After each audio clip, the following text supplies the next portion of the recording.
Hi, good day to everyone. Today we will try to discuss how to assemble this knuckle joint. So previously we have modeled all the parts in the knuckle joint. Now we are going to assemble this one by one. So before we proceed, just remember how it will be assembled. So the first part will always a fixed part. Based on that first part, we are going to assemble it. So for example, if I consider this fork is the first one. We are going to consider this as a fixed one. If you check the dimensions, you have 30 mm here and a diameter of 25. So the next component is I. So I is also having 30 mm and a diameter of 25. So this I will be inserted at the center of this. So once it is inserted, you will have a full hole of 25 mm diameter.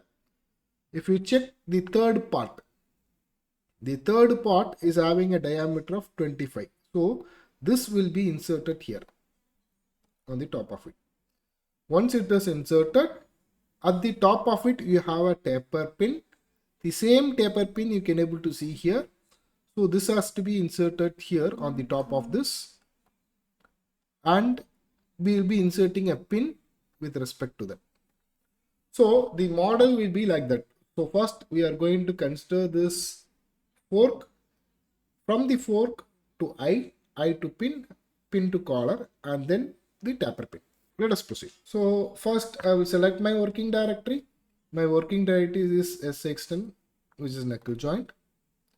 If I click open, you can able to see all my parts, whatever I have modeled. Let me click new. So now the name is knuckle joint. Uncheck this use default template. Select assembly. So now we are not going for a part, we are going for assembly. Click assembly. Click OK. Select MMNS design assembly. Okay, so anything you can choose accordingly. It is up to you. Let me click OK. But make sure that it is in millimeter. So now you can able to see a new symbols here. So one of the symbol is which is assemble. So this is where I am going to import my part, whatever we have already modeled. So click assemble. Select the first part. The first part is fork. Select that fork and then click open. So once it is given, it shows in a dark violet color. So in your older version, it will be in some other different color. It indicates that it is free of constraint. That means you have 6 degrees of freedom. What is the 6 degrees of freedom? You can able to move my object in X, Y and Z. Similarly, we can rotate the object in X, Y and Z. For example, you can able to see a display dragger here. So this component you can able to move in X, move in Y, move in Z. Similarly, you can rotate in X, rotate in Y and rotate in Z. So you have 6 degrees of freedom. So that's why it is in this particular color. So whenever you arrest a particular degrees of freedom, your dragger will also change. So note the color of the dragger, it is in RGB. So red, blue and green. R indicates x-axis, G indicates y-axis and B indicates your z-axis. So based on that particular axis only, you can able to move your object respective to the particular direction. So since it's the first part, I'm going to give this constraint as a default. Let me click default. So now you can able to see it is in some orange color indicating that it has constrained, it is fully constrained. So we can able to see the status. Status is fully constrained. Let me click OK. So since it's the first part, we are just doing it like this. Next, click assemble. The next part what we are going to choose is I. So let me select this I and we click open. When I click open, now it shows here something related to that. In this assembly, we are going to assemble directly. So there are other ways also to assemble. So in terms of joints. So first we will try to model it in a direct way. Later we will create it as a joint.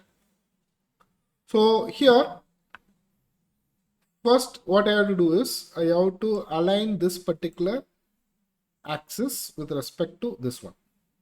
Okay, so to do that, what I can so make sure your everything is enabled here so that you can able to see all your axes here. So here you have a filter. This is what we call it as a selection filter. Go to this. So I want to select only axis now. Click that. So which means I can select only axis. So this is your selection filter. So I am just make sure it is having axis here. Let me select the axis of this particular eye. So you can able to see here axis, click it, and axis of this particular fork. When I do that, you can able to see that it is aligned something like this. But the constraint type is considered as normal. Change this normal to coincident. When I change it to coincident, you can able to see it is removed, it is rotated, and it shows it is aligned like this. Now you can able to see that the dragger shows in white color except this blue color, which means I can able to move in this direction or I can able to rotate in this direction. Others are all constrained. Okay, so I will rotate it accordingly in whichever direction I want. Now the next constraint is I have to select this and it has to be connected with respect to this surface. To do that, let me click new constraint, select, so go for all selection, select this surface has to have contact with this surface. So you can able to see that it is aligned properly, and you can able to see that it is also showing that it is fully constrained. Let me click OK. So the next thing is we are going to take the next part, which is pin. Let me select pin. Let me click OK. So first pin, you have to align it with respect to this axis to this axis. Okay, so first let me go and click this axis to the axis of this particular fork. Okay, once I do that, you check the constraint type. Now it is showing as distance. It should not show as distance, it should be coincident. When I click coincident, it will align with respect to this. Now I can able to move it. Okay, let me rotate this.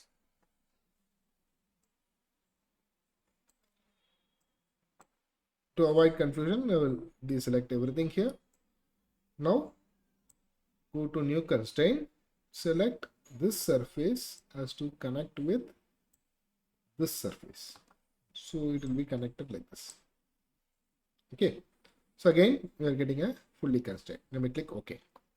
So the next step is I have to insert a collar here. Okay, so I have to insert a collar at this location. So go to assemble, select collar, and click OK. So this is my collar here. So make sure I have axis. So this axis has to coincide with this axis, right? So you can able to see here. So change your construction type to coincident. Remove this. Now make sure you have this pin. See, I'm moving it towards this direction. Okay. Before we start this, make sure I am making this as a, I'm just going for a front view. Okay, let me zoom it a little bit. I will just check my wireframe model. So if I check here, this is the largest hole in this side, left side. Here also you have a largest hole. So now I can able to assemble properly. Sometimes this side will be a smallest hole, whereas this side will be a largest hole. In that case, I have to rotate this. So check before assembling this. So the hole, largest hole should match with the largest hole in this. Okay. So since it is proper here, let me go to new constraint now.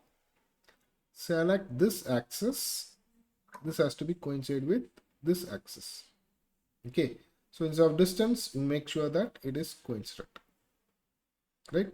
So it is somewhat inside. So of course, so the spin is getting inside. So let me click OK. Let me check our pin. To do that, we just right click and just click this open. It opens a new window. Double click. So it is mentioned as 80 dimension, but if you check the dimension here, it has to be 82. So I made a mistake here. So what I will do is double clicking this, I am changing this dimension to 92. Similarly, this has to be 82.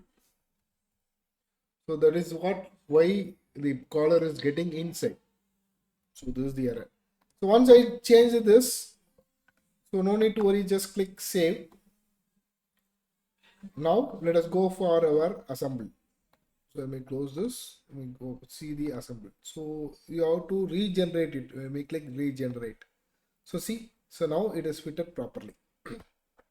So if you have any errors, so in the assembly itself, you can open it, you can edit it.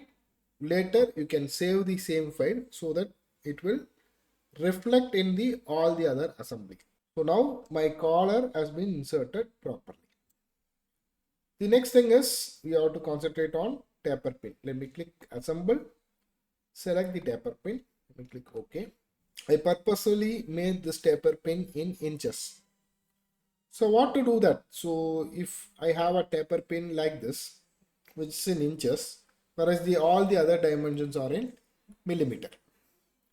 So to do this, let me click OK. So you have a taper pin here. And at the same time, there is another thing which I have to discuss. If I check here, you can able to see a small box here indicating that this is not properly constrained.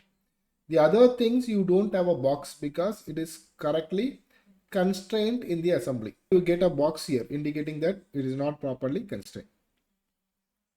So okay, so to do a change, right click this, open your taper pin. You have this taper pin. Now my aim is to convert this inches to millimeter. So go to file, go to prepare, click model properties. Here it shows the unit here. So your unit is in inches. Click change. Now I have to change this to millimeter Newton second. Click this. Click set. Now it asks a question. Do you want to convert 1 inch to 25.4 mm or 1 inch to 1 mm? So I have to interpret to 1 inch to 1 mm. So select this and then click OK. So once this is done, you can able to see the units has been changed to millimeter. Close this, save this. Don't forget to save it. Now let me close this particular model. Now you can able to see the pin has been changed here. It is very small now. So now I can able to assemble this. So right click, go to and click edit assembly. So now first assembly is the axis of this has to coincide with the axis of my collar pin. Okay, instead of construction type distance, make it sure it is a coincident. So let me move this now. Okay, so now I have to make sure that it is at the center. Okay, so to do that, I am going to enable the datum plane. Enable this datum plane. So you have lots of datum plane here. Let me move a little bit. So make sure I have this particular view. Okay, so I have a datum plane here. So that's the datum plane at the center of this. So go to new constraint, select this datum plane and the datum plane of your taper pin. It shows a distance. Distance should be half of your taper pin distance. So the taper pin length is 44. So I'll give this distance as 22. Okay, I will flip that. So when I flip it, you can able to see that your pin is inserted accordingly, right? So let me flip it again, check it out. So I made a small error here. So the error is, so this side you have a smaller hole, the other side it is having a larger hole. When I flip, what happens is this pin is flipping. So I have to move this, right? So instead of 22, let me give minus 22. So it will be moved accordingly. Okay. So let me go to front view and go for hidden and as well as the front view. Okay. Check it out. So the larger side is on the larger side. You can able to see that the taper pin is somewhat, the dimension of the taper pin is larger when compared to your collar dimension. Okay. So this type of fit we call it as a interference fit. So usually what they will do is they will heat the entire part. So when you heat, what happens? There's an expansion of your material. So after the expansion, they will hit this particular taper pin, and once it is cooled, it will be in an interference fit. We can't able to remove it. If we want to remove it, I have to break it. So only by breaking, we can able to remove these types of pins. Okay. So let me click OK in this, and I will change this to shaded with. So this is the overall assembly of your knuckle joint. You can also go for exploded view. By clicking this view, you can able to see the exploded view of this. So if it is not proper, I can edit the position. Let me consider. Let me click edit position, select this, move it wherever I want. I want to move this along this direction. I want to move this along this direction. Move this here and here. Okay. So similarly, I will rotate this, do it like this. Okay, all things you can able to do it here. Okay. So once I have done this, you can able to see here when I click exploded view. See. So this is exploded and unexploded view. Okay, this is exploded. This is assembled view. Okay. The next step is we have to create this as a drawing file.